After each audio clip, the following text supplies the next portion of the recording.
भगवान बुद्ध कहते हैं, जन्म से ही मनुष्य के जीवन में दुख लग जाता है। जाति पि दुख, जन्म ही दुख से होता है।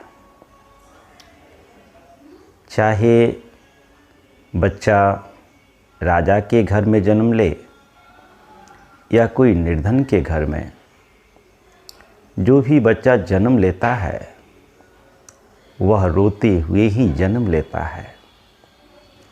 जिसके घर में पुत्र का जन्म होता है, घर के लोग खुश होते हैं, लेकिन जो इस संसार में आता है वह रोते हुए ही आता है।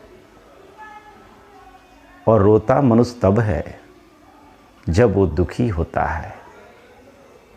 तो बच्चा चाहे धनवान के घर में जन्म ले या निर्धन के घर में, वह रोते हुए ही इस संसार में आता है। धीरे धीरे वह बच्चा बड़ा होता है। जब तक जवानी रहती है तब तक तो एक उमंग रहता है, लेकिन जैसे जैसे जवानी ढलती है, हर व्यक्ति किसी न किसी रोग से ग्रसित हो ही जाता है। भगवान बुद्ध कहते हैं, मनुष्य के जीवन में ये दूसरी घटना घटेगी, रोग होगा। चाहे वो रोग शारीरिक हो या मानसिक हो, और जिसे जो रोग होता है वह उससे व्याकुल और दुखी रहता है और सोचता है कि अरे ये रोग बहुत बुरा, दूसरा कोई होता तो चलता, लेकिन ये रोग बहुत बुरा। मित्रों, वास्तव में रोग ये हो या कोई और हो, रोग तो दुखदाई है, वह पीड़ा देगी ही। और प्रकृति के नियम के अनुसार मनुष्य के जीवन में रोग होगा ही। तो दूसरी घटना व्याधि मनुष्य के जीवन में होगा। तीसरी घटना जरा पि दुख, वृद्धा अवस्था आएगी।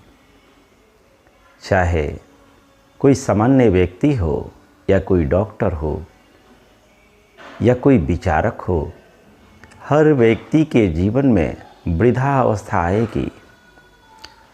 जब किसी व्यक्ति को इस अवस्था से गुजरना होता है, जब अपनी इंद्रियां काम नहीं करती, शरीर की शक्ति छिन्न हो जाती है, और जिस व्यक्ति के प्रति मनुष्य स्वप्न सजाता है, बेटा के प्रति, बेटी के प्रति, पति के प्रति, पत्नी के प्रति या मित्र के प्रति, और जब उसका शरीर साथ नहीं देता है और फिर उसके मनोअनुकूल काम नहीं होता है, तो कहता है कि मैंने तुम्हारे लिए अपने स्वप्न को त्याग किया,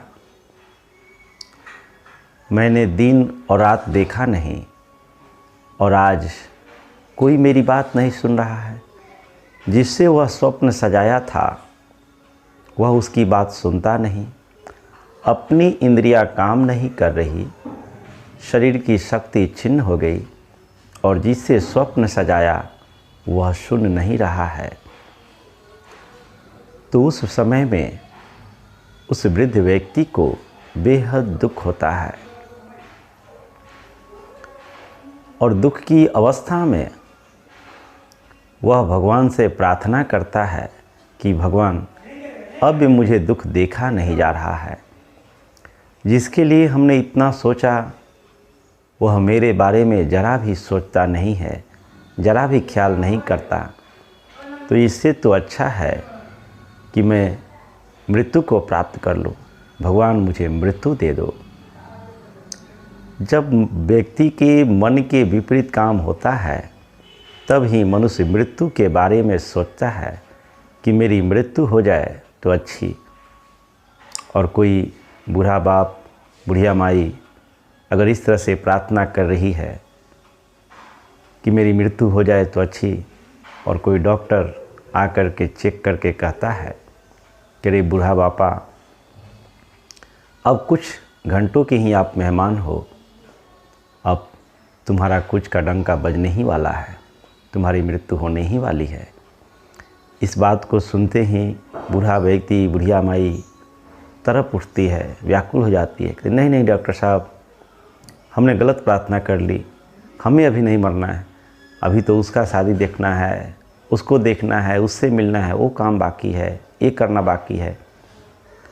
मित्रों, ज़रा सोचें, जीवन के सारे दुखों से मुक्ति मिलने वाली है मृत्यु से, लेकिन फिर भी कोई मरना नहीं चाहता। कारण मरणम पि दुख, मृत्यु बेहद दुखदाई है। जो व्यक्ति जीवन में धर्म का अनुसरण नहीं करता है, उस व्यक्ति की मृत्यु आसानी से नहीं होती है, क्योंकि जब मृत्यु का समय आता है, चेतना जब नीचे से ऊपर की ओर उठने लगती है तो शरीर में बेहद पीड़ा होती है, असहनीय पीड़ा होती है, और उस मृत्यु के पीड़ा को सामान्य व्यक्ति झेलना नहीं चाहता। मृत्यु का भय मनुष्य के जीवन का सबसे बड़ा भय है। जो कोई साधक नहीं होता, उसकी नश नारी बहुत ही अवरुद्ध होती है, और नश नारी के अवरुद्ध होने के कारण जब चेतना ऊपर की ओर उठने लगती है तो उसे असह्य पीड़ा होती है, लेकिन फिर भी उसे निकलना तो है। वह धक्का देते हुए नीचे से ऊपर की ओर उठने लगती है, और उस पीड़ा में मनुष्य बेहद दुखी और अशांत हो जाता है। मृत्यु का पीड़ा मनुष्य जीवन का सबसे बड़ी पीड़ा है, बड़ी दुख है। यही कारण है कि वर्तमान के सारे दुखों से मुक्ति होने वाली है, फिर भी मनुष्य मरना नहीं चाहता। तो भगवान कहते हैं मरणम पि दुख, मृत्यु दुखदाई है। पांचवी घटना है प्रिय का वियोग। प्रिय कोई संपदा हो, प्रिय पुत्र हो, प्रिय पुत्री हो, प्रिय पति हो, प्रिय पत्नी हो, प्रिय का वियोग बेहद दुखदाई होता है। जिसे आप प्रिय बना लेंगे, उसके जाने से आपके स्वास्थ्य पर बहुत गड़बड़ प्रभाव पड़ेगा। हो सकता है उसकी जुदाई के कारण आपकी मृत्यु भी हो जाए। रामायण में आपने देखा होगा, राम दशरथ के लिए अति प्रिय थे, और वही उनके मृत्यु का कारण बन गए, क्योंकि उनके वियोग को राजा दशरथ सहन नहीं कर पाए, और उनके वियोग में वह मृत्यु को प्राप्त हो गए।